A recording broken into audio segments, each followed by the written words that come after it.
আসসালামু আলাইকুম প্রিয় দর্শক, ফেব্রুয়ারি যতই ঘনিয়ে আসছে বাংলাদেশে আগামী নির্বাচনের চেহারাটা কেমন হবে সেটা যেন ধীরে ধীরে স্পষ্ট হয়ে যাচ্ছে।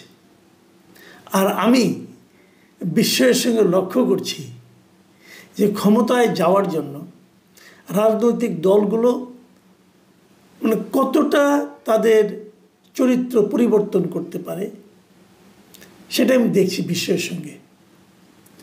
দেখুন, কয়েকটা ঘটনা বলি তাহলে বুঝতে পারবেন। কয়েকদিন আগে 4 তারিখে, আজকে 9 তারিখ, 5 দিন আগে উত্তরায় এই গণ আন্দোলনের সময় যে নিহত হয়েছিলেন মীর মাহফুজুর রহমান মুগ্ধ, তারই যমজ ভাই মীর মাহবুবুর রহমান স্নিগ্ধ, তিনি 4 তারিখে বিএনপিতে জয়েন করলেন। এবং বিএনপিতে সেই যোগদানের কালীন যে দৃশ্যটা আমরা দেখলাম, সেখানে বিএনপির মহাসচিব ছিলেন এবং অনলাইনে তারেক রহমান সাহেবও সেই দৃশ্যের সাক্ষী হয়েছেন এবং উনি সেখানে যোগ দিলেন। কোনো সন্দেহ নেই যে মীর মুগ্ধ যিনি মারা গিয়েছিলেন তিনি আমাদের এই গণ আন্দোলনের একটা আইকনে পরিণত হয়েছিলেন।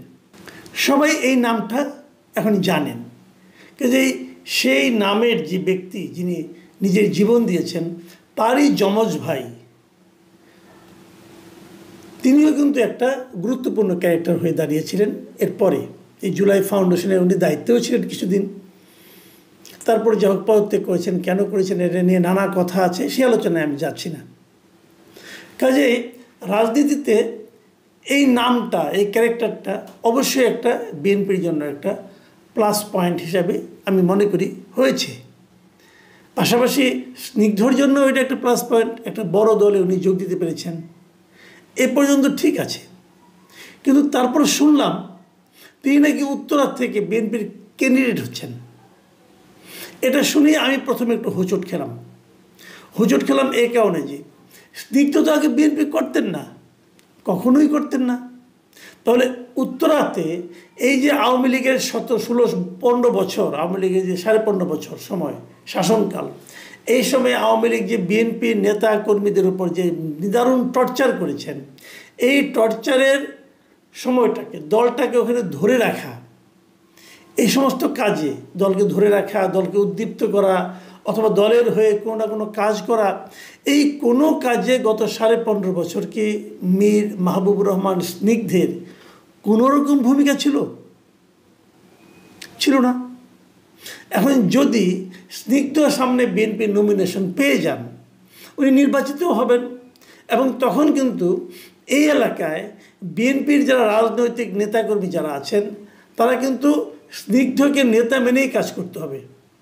তাদেরকে এমন একজন লোককে নেতা মানতে হবে যে লোকটা তাদের বিপদের সময় ছিল না, তাকে কোনো প্রশ্ন ওঠে না। উনি কি বিএনপির রাজনীতিটা খুব ভালো বোঝেন? যিনি রাজনীতি করেনি নাই তিনি কি করে বুঝেন আমি এটা মানব? তাহলে তাকে দেওয়াটা কেন?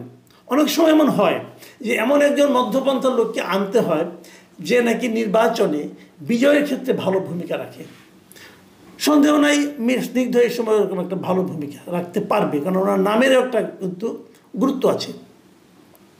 প্রশ্ন হচ্ছে, এখন কি নির্বাচনের মাঠ বিএনপির জন্য অতটা প্রতিদ্বন্দ্বিতামূলক? যদি স্নিগ্ধ এখানে নির্বাচনে লড়াই নাক প্রার্থী না হন তাহলে কি এখানে বিএনপি হেরে যাবে? হয়তো বলবেন বিএনপি লিডার সেরকম ভালো কেউ নাই, এটাও আমি বিশ্বাস করি না। বিএনপি লিডার ভালো অবশ্যই আছে, যাকে দেখা যাচ্ছে হয়তো তাকে নিয়ে আপনাদের আপত্তি আছে, সে হয়তো প্রচুর চাঁদাবাজি করেছে, অমুক করেছে, তমুক করেছে, তাকে দিয়েন না। ওখানে বিএনপির নিবেদিত প্রাণ কেউ না কেউ তো আছে, এত বড় দল থাকবে না? থাকবে। বরঞ্চ আপনারা যদি, যার প্রতি আপনাদের আপত্তি আছে, যদি এমন কেউ থাকে যে নাকি দলের বড় পদে আছে কিন্তু তার ভূমিকা এই সময় ভালো ছিল না, চাঁদাবাজির সঙ্গে জড়িয়ে গিয়েছিল, দখলদারিত্বের সঙ্গে জড়িয়ে গিয়েছিল, যদি এমন কেউ থাকে তাকে নমিনেশন দিয়েন না। বরঞ্চ তাকে দেখিয়ে দলের জন্য নিবেদিত প্রাণ সৎ এমন একজন বিএনপির কর্মীকে অথবা বিএনপির নেতাকে অথবা বিএনপির সমর্থককে তুলে নিয়ে আসেন, এনে তাকে মনোনয়ন দেন। তাতে কি হয়, চাঁদাবাজির যে কি শাস্তি সেটাও তারা বুঝতে পারে এবং বিএনপির দলের জন্য নিবেদিতভাবে কাজ করার কি মূল্যায়ন, সেটাও লোকে বুঝতে পারে। কিন্তু যদি আপনার কোনোটা না করে সম্পূর্ণ বাইরের একজন লোককে এনে লটারি পাওয়ার মতো করে মনোনয়ন দিয়ে দেন, সেক্ষেত্রে কি হয়, কোনো মেসেজ কিন্তু কারো কাছে যায় না। দলের কেউ কিন্তু বুঝতে পারে না যে কী কারণে কি হয়ে গেল। তাদের এতদিনের যে ডেডিকেশন, তার কী মূল্যায়ন হলো, এটা কিন্তু দলের কেউ বুঝতে পারে না। মানুষের মধ্যে হতাশা তৈরি হয় এবং তারা তখন ওই ছোট নেতা হিসাবে অথবা আঞ্চলিক লিডার হিসাবে তারা কিন্তু নানা ধরনের দুর্নীতিপরায়ণ কাজে, চাঁদাবাজিতে লিপ্ত হয়ে পড়ে। এই কিছুই তো হলো না, তাহলে এটা করে কিছু দূর অগ্রসর হই। আমি মনে করি বাংলাদেশের যে এই যে আপনার দায়িত্বে যাওয়ার পরেই যে লুটপাটের একটা রাজনীতি শুরু হয়, তার বীজটা কিন্তু এভাবে বোনা হয়। তো এই প্রশ্নটা কিন্তু যখন থাকছে, যখন এই প্রশ্নটা নিয়ে আলোচনা চলছে, এর মধ্যে আমার সেই একাধিক লোকের আলোচনা হয়েছে এবং স্নিগ্ধও দেখলাম, উনি বললেন যদি ওনাকে সুযোগ দেওয়া হয় তাহলে উনি বিএনপির উত্তরা থেকে নির্বাচন করতে চান বিএনপির হয়ে। মানে উনিও মেন্টালি এক ধরনের প্রিপারেশন ওনার আছে এবং ওই এলাকায় বিএনপি এখনও কাউকে নমিনেশন দেয়নি। তাহলে ধারণা করা হচ্ছে যে স্নিগ্ধ হয়তো নমিনেশন পেতে যাচ্ছেন। ঠিক একই রকম আরেকটা ঘটনা আজ ঘটল। সেই ঘটনাটা কি? সেই ঘটনা হলো এই সরকারের একজন উপদেষ্টা, খুবই আলোচিত এবং খুবই বিতর্কিত একজন উপদেষ্টা, আসিফ মাহমুদ সজীব ভুঁইয়া। উনি আবার ছাত্র প্রতিনিধি হিসাবে কিন্তু এই ক্যাবিনেটে যুক্ত হয়েছেন। সে আসিফ মাহমুদ সজীব ভুঁইয়া ওরা আবার এলো কুমিল্লার মুরাদনগরে। ওখান থেকে তার ভোটার তালিকাটা ভোটার হিসাবে উনি ধানমন্ডিতে অন্তর্ভুক্ত হওয়ার জন্য আজকে আবেদন করলেন। উনি আর ওখানে ভোটার থাকবেন না, ধানমন্ডি এলাকার ভোটার হবেন। উনি কি ধানমন্ডি এলাকায় থাকেন? না, থাকেন না। উনি মুরাদনগরও থাকেন না, বাট ওটা গ্রামের বাড়ি, ওখানে ছিলেন একদিন। ওখানে উনি চেষ্টাও করেছেন, নানা ধরনের কাজকর্মও করেছেন। কিন্তু যখন ওখানে দেখা গেল যে মোফাজ্জল হোসেন কায়কোবাদ সাহেবকে নমিনেশন দেওয়া হয়েছে, বিএনপি মানে দিচ্ছেন বলে ঘোষণা করেছে, তখন উনি হতাশ হয়ে হয়তো ওখান থেকে নাম কাটিয়ে ধানমন্ডি আসতে চাচ্ছেন। মুরাদনগরে ভোটার থাকলে যে ধানমন্ডিতে প্রার্থী হওয়া যাবে না তা কিন্তু নয়। কিন্তু আসিফ মাহমুদ সজীব ভুঁইয়া ব্যাখ্যা দিয়েছেন যে যেহেতু আমি ওখানে নির্বাচন করব না, আমি ঢাকায় নির্বাচন করব, অতএব আমার ভোটটা ওখানে নষ্ট করে লাভ কী। খুব স্বাভাবিক, খুব লজিক্যাল কথা কিন্তু। কারণ উনি যদি ঢাকায় প্রার্থী হন, উনি তো নির্বাচনের দিন এখানেই থাকবেন, তো উনি তো মুরাদনগরে যে ভোট দিতে পারবেন না, কিন্তু ভোটটা তো নষ্ট হবে ওখানে। দিস ইজ গুড ডিসিশন, আমার কোনো সন্দেহ নেই। কিন্তু আমার কথা হলো, আমি যতদূর জানি উনি থাকেন তেজগাঁও থানার দিকে, তো উনি তাহলে ধানমন্ডিতে এলেন কেন? ওখানে কিন্তু তেজগাঁওর ওখানে কিন্তু একজন প্রার্থী দিয়ে দিয়েছেন, বিএনপি দিয়ে দেওয়া হয়েছে, ধানমন্ডি এলাকায় দেয়নি কাউকে। তাহলে কি ধানমন্ডিতে উনি আসছেন এই কারণে যেখান থেকে উনি নমিনেশন নিতে চান, নির্বাচন করতে চান? হ্যাঁ, উনি নিজে ওটা বলেছেন যে উনি নির্বাচন করবেন। উনি একদম কনফার্ম করেছেন যে আমি নির্বাচন করব, এবং এটাও বলেছেন আপাতত সিদ্ধান্ত স্বতন্ত্রই করব, তারপরে দেখব কোন দলের সঙ্গে কোন দলে যেতে পারি, অথবা দলের সঙ্গে যদি আমার সম্পর্ক হয় তাহলে সেই দলের নমিনেশন নিয়ে আমি নির্বাচন করব। তাহলে আসিফ মাহমুদ সজীব ভুঁইয়া নির্বাচন করছেন, উনি ধানমন্ডি এলাকায় ভোটার হতে চেয়েছেন, অতএব উনি ধানমন্ডিতে ভোটার হবেন। কিন্তু কোন ঠিকানায় হবেন এখনও তো ওনার ধানমন্ডিতে কোনো ঠিকানা আছে বলে আমি জানি না। ধানমন্ডিতে থাকবেন ঠিক করেছেন, কিন্তু এগুলো বাসা ভাড়া করেছেন, তাহলে কোন ঠিকানা দিয়েছেন আমি এটাও জানি না, হয়তো খোঁজ দিলে জানা যাবে। তো উনি যখন ধানমন্ডি থেকে নির্বাচন করবেন ঠিক করেছেন, এমন একটা জায়গা থেকে করবেন বলে ঠিক করেছেন যেখানে বিএনপি এখনও কাউকে নমিনেশন দেয়নি। এখানে কিন্তু বিএনপির আমার বিবেচনায় খুবই ভালো ডেডিকেটেড দুজন প্রার্থী আছে, একজন ব্যারিস্টার অসীম, একজন শেখ রবিউল আলম রবি।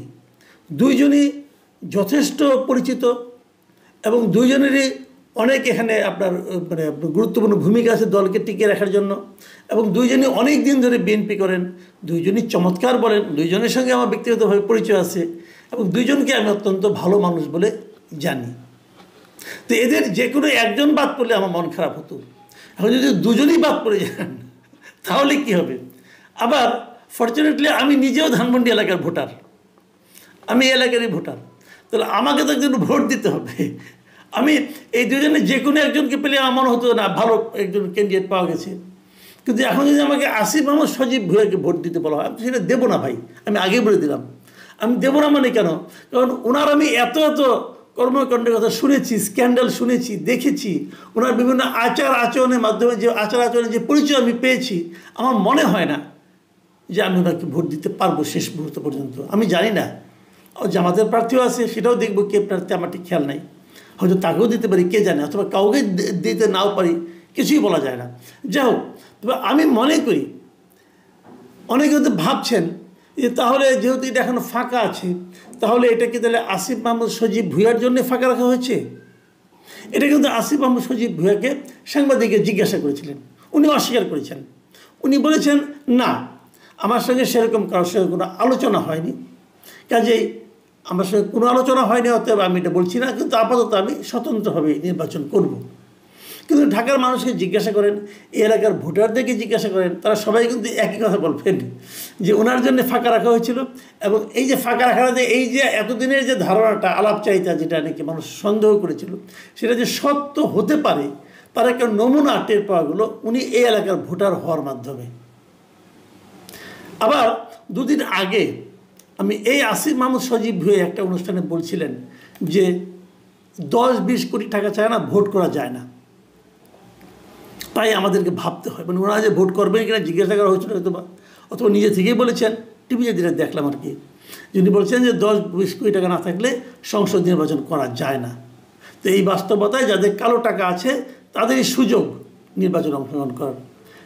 কাজে আমাদেরকে বারবার চিন্তা করতে হয় ইলেকশন করব কি করব না। ভালো কথা, এই কথাটা মানলাম। এই কথাটা আমি অন্য একটা অর্থ খুঁজে পাচ্ছি।